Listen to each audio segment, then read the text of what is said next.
ఏంటి బయటే నిలబడ్డారు? లోపల కూర్చోలేకపోయారా? మీకోసం ఎదురు చూస్తున్నాం అన్నయ్య గారు. సారీ అమ్మా, కొంచెం లేట్ అయినట్టుంది. లేటేం లేదన్నయ్య గారు, మీరు కరెక్ట్ టైంకే వచ్చారు. మేమే కొంచెం ముందుగా వచ్చాం. ముందుగా వచ్చారా? ఎందుకు? ఎందుకంటే అదే అన్నయ్య గారు, మిమ్మల్ని వెయిటింగ్లో పెట్టడం ఎందుకని మేమే ముందుగా వచ్చేసాం.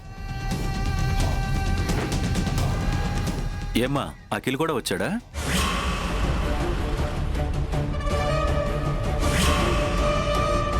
లేదండి, ఆయన ఆఫీస్కి వెళ్ళారు.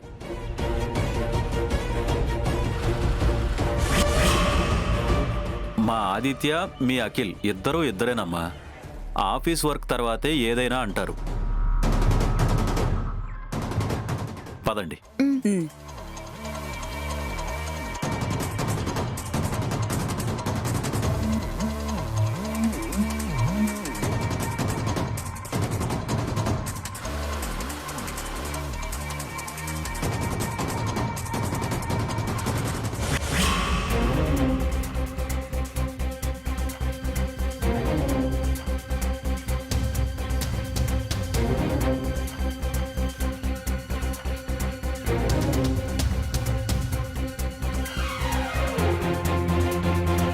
నమస్తే సార్, నా పేరు సతీష్, సౌండ్ ఇంజనీర్ని. నమస్తే నమస్తే.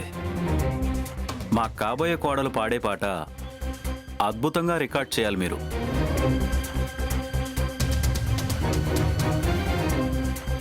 అలాగే సార్. చాలా అద్భుతంగా రికార్డ్ చేస్తారు. అందుకే ఈ స్టూడియోలో రికార్డింగ్ పెట్టుకున్నాం. Good, very good.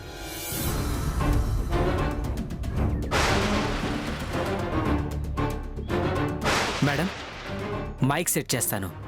వాయిస్ రూమ్లోకి వెళ్దాం పదండి. 1 మినిట్ అండి. మావి గారు, నన్ను ఆశీర్వదించండి. గాడ్ బ్లెస్ యూ అమ్మా, God bless you. All the best. Thank you మావి గారు. పద శ్యామ, వాయిస్ రూమ్లోకి వెళ్దాం. శ్యామ ఎందుకు?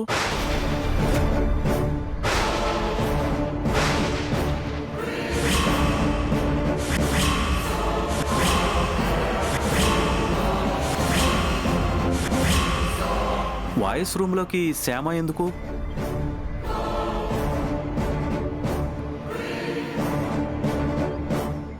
అంటే మా రూపారాణి పాట పాడుతున్నప్పుడు శ్యామ పక్కనుండడం అనేది ఎప్పటి నుంచో వస్తున్న సెంటిమెంట్ అన్నయ్య గారు.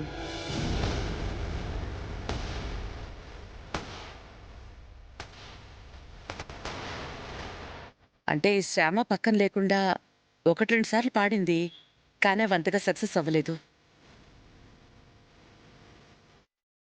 ఇక అప్పటి నుంచి శ్యామ పక్కన లేకుండా పాట పాడకూడదని ఒట్టు పెట్టుకుంది.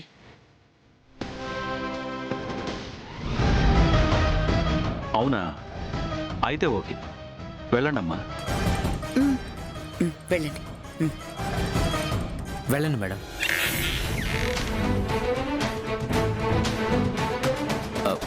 మీరెందుకండి? మీరు కూడా లోపల ఉండటం సెంటిమెంటా? అదేం లేదన్నయ్య గారు, అదేం లేదు. అయితే పదండి.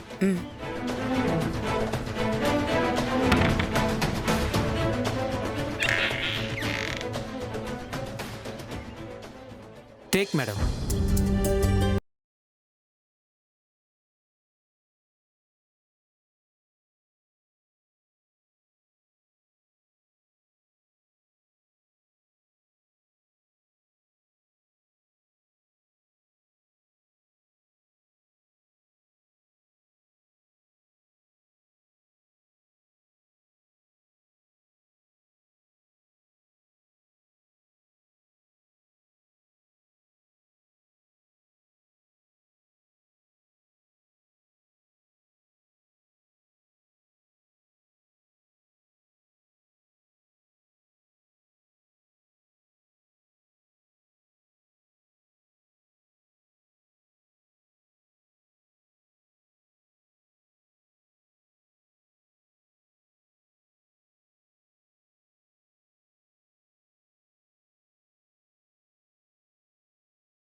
నీకు పాటలు పాడటం వచ్చా?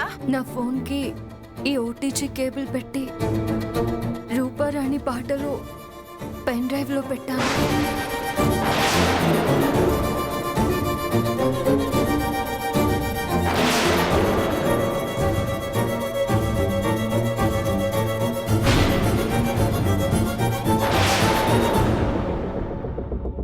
శ్యామ ఇలా పాట పాడటం ఏంటి? దాన్ని రికార్డ్ చేయడం ఏంటి?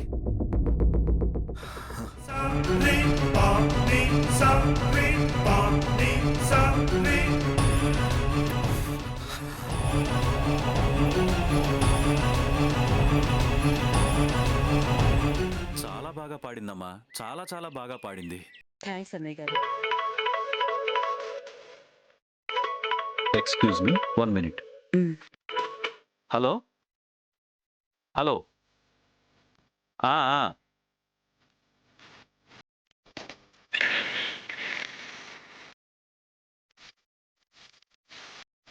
బాగా వచ్చింది మేడం పాట. సాంగ్ బ్యాలెన్స్ చేసి ఈవినింగ్ లోపిస్తాను.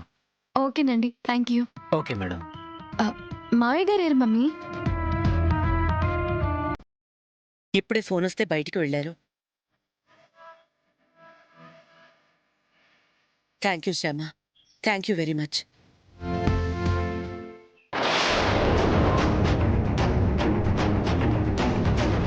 నువ్వు పాట పాడడానికి వస్తావో రావో అని చెప్పి నేను చాలా టెన్షన్ పడ్డాను.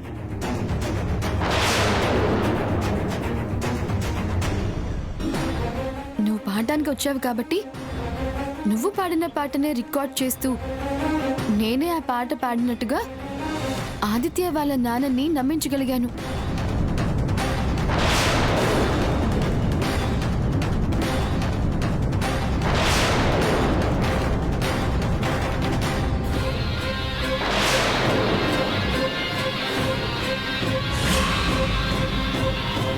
ఇప్పుడు గనక నువ్వు పాట పాడడానికి వచ్చి ఉండకపోతే నేను అసలు సింగర్నే కాదన్న విషయం ఆదిత్య వాళ్ళ నాన్నకి తెలిసిపోయేది.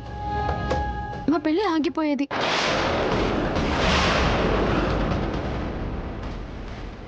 Thank you Shyama, thank you very much. కేవలం మీ పెళ్ళి ఆగిపోతుందేమో అనే భయంతోనే ఈసారి పాడడానికి వచ్చాను.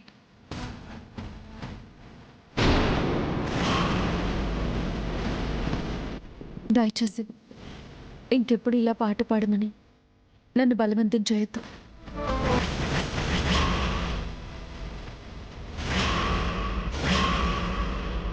రూపారాణి పెళ్ళయిన తర్వాత ఇక నిన్ను ఇబ్బంది పెట్టాల్సిన అవసరం ఏముంటుంది శ్యామ? నువ్వేం టెన్షన్ పడుకో. ఇక నిన్నెప్పుడు ఇబ్బంది పెట్టంగా.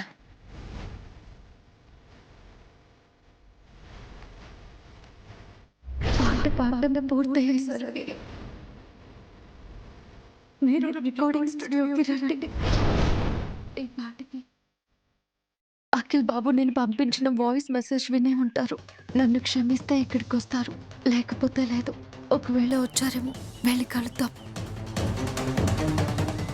గురువమ్మ, నేను వెళ్ళి పార్కింగ్ దగ్గర వెయిట్ చేస్తూ ఉంటాను. మీరు ఆదిత్య వాళ్ళ నాన్నగారితో మాట్లాడి వచ్చేయండి. అలాగే, వెళ్ళమ్మా, వెళ్ళు.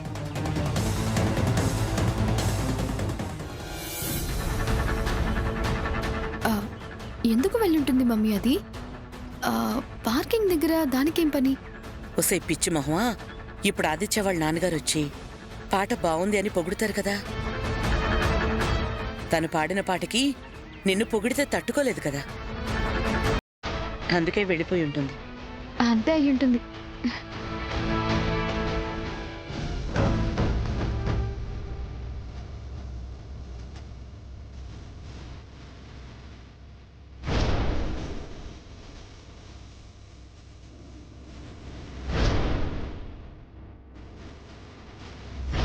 పాటనే వచ్చావు కాబట్టి నువ్వు పాడిన పాటనే రికార్డ్ చేస్తూ నేనే ఆ పాట పాడినట్టుగా ఆదిత్య వాళ్ళ నాన్నని నమ్మించగలిగాను.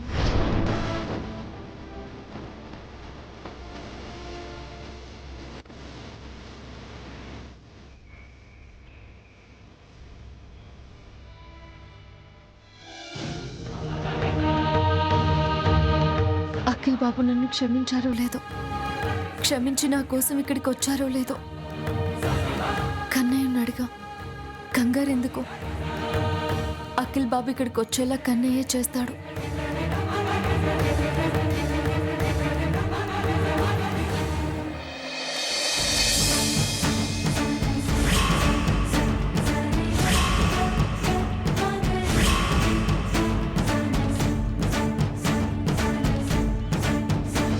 నన్ను మీరు క్షమించగలిగితే పాట పాడడం పూర్తయ్యేసరికి మీరు రికార్డింగ్ స్టూడియో దగ్గరికి రండి. కన్నయ్య, కరుణించావు. అఖిల్ బాబు నన్ను క్షమించి ఇక్కడికి వచ్చేలా చేశావు. క్షమించారు. అఖిల్ బాబు నన్ను క్షమించారు.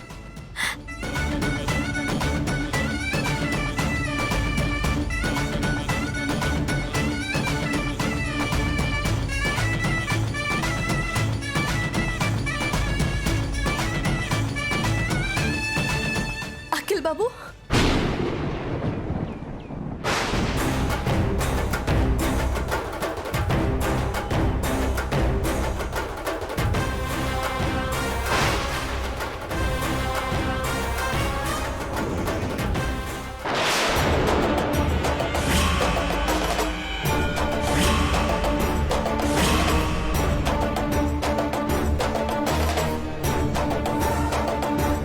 ఏంటి అఖిల్ బాబు అంత కోపంగా చూస్తున్నారు?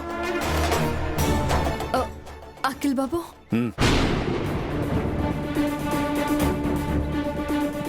ఎక్కు.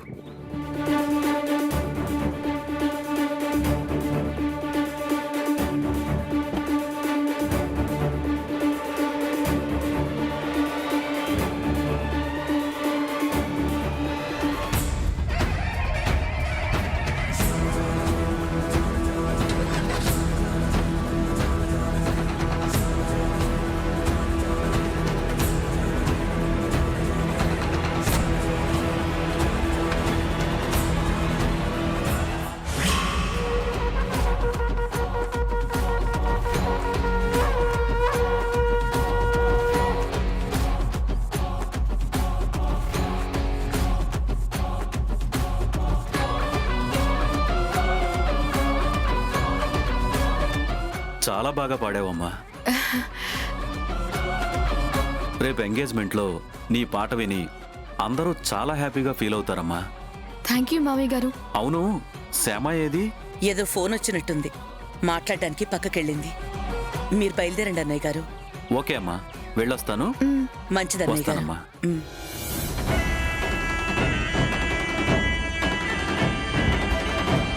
ఈ శ్యామ ఎటుపోయింది?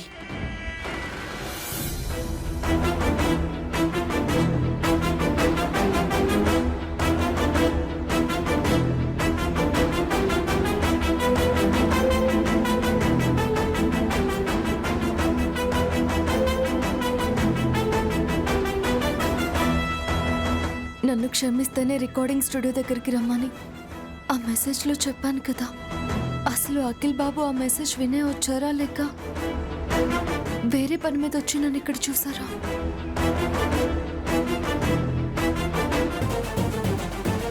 అంటే నేను పంపించిన మెసేజ్ అఖిల్ బాబు వినలేదన్నమాట. మరెందుకంత కోపంగా ఉన్నారు?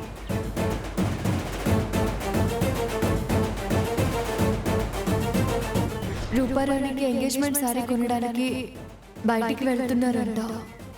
షాపింగ్ కి నన్ను కూడా రమ్మంటున్నారు. అంటే షాపింగ్ అని చెప్పి ఇక్కడున్నానని కోపం వచ్చిందా?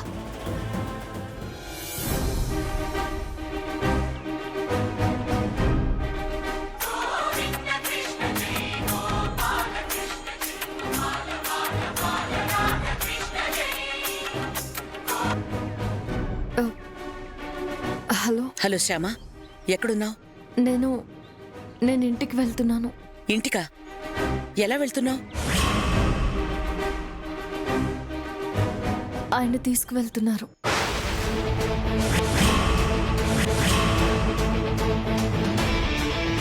ఆయనంటే అఖిల్ వచ్చాడా ఇక్కడికి?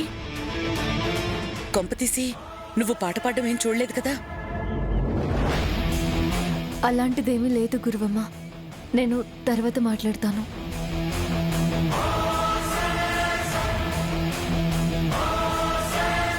ఇదేంటి మమ్మీ, అఖిల్ ఎందుకు వచ్చుంటాడు ఇక్కడికి? ఏదో పని మీద కాంప్లెక్స్కి వచ్చుంటాడు. శ్యామ కనిపిస్తే తీసుకెళ్ళుంటాడు. అంతేనంటావా మమ్మీ? అదేంటో మమ్మీ, అఖిల్ ఇక్కడికి వచ్చాడు అనేసరికి నాకు చాలా భయం వేస్తోంది. నువ్వేం భయపడకులే, ఇంటికెళ్ళిన తర్వాత శ్యామతో వివరంగా మాట్లాడదాం.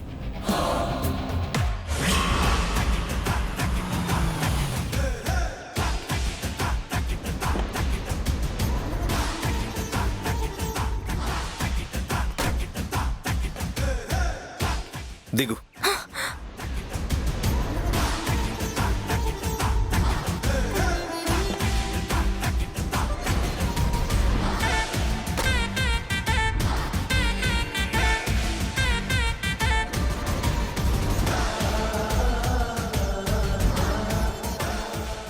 పర్లేదే, దిగు అని చెప్పంగానే దిగావు. మరి దిగజారు అని నేను చెప్పలేదే, ఎందుకు అంతలా దిగజారావు? భర్తని మోసం చేసే అంతలా ఎందుకు దిగజారావు? ఇంతకాలం రూపారాణి పాటలా చలామణి అవుతున్న పాట నీ పాట అని, రూపారానికి నువ్వు గొంతు అరువుగా ఇస్తున్నావని ఇప్పటి వరకు నాకు చెప్పకుండా దాచడం దిగజారుడుతనం కాదా? రూపారాణి పాటంటే నాకు ఇష్టమని చెప్పినప్పుడన్నా ఆ పాట పాడుతున్నది నేనండి అని నాకు ఎందుకు చెప్పలేదు? అలా చెప్పకుండా నన్ను ఎందుకు మోసం చేశావు?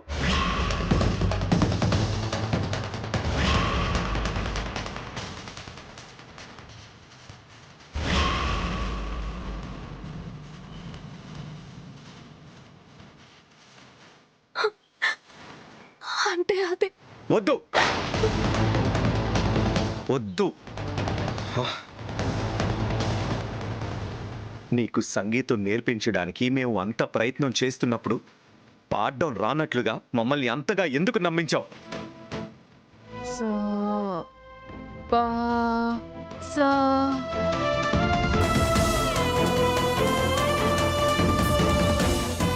అప్పుడైనా నువ్వు నాకు సంగీతం వచ్చండి అనే నిజాన్ని ఎందుకు చెప్పలేదు? ఎంత నేర్చుకున్నా నాకు పాట పాడడం రాదండి అని అబద్ధం ఎందుకు చెప్పావు? అబద్ధం చెప్పేవాళ్ళన్నా మోసం చేసేవాళ్ళన్నా నాకు అసహ్యమని తెలుసు కదా, అయినా నాకు అబద్ధాలు ఎందుకు చెప్పావు? అయినా నువ్వు నన్ను మోసం చేశావు. ఎందుకు మోసం చేశావు?